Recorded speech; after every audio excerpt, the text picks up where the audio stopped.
लगता है भाई की चोट लगी हुई है। अबे चोट नहीं लगी हुई, जो कुछ भी है निकालो शराफत से। अबे ये कौन सा तरीका है भीख मांगने का? अबे मैं तुझे किस एंगल से भिखारी लग रहा हूँ साले?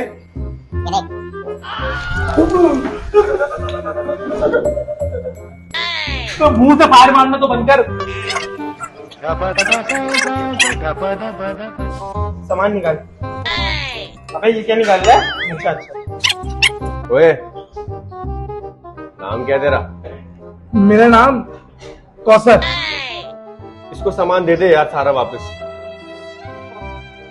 मेरी बहन का नाम कौसर था यार। हाँ भाई, तेरा नाम क्या है? नाम तो मेरा उबैद है, लेकिन लोग प्यार से कौसर कौसर बुलाते हैं।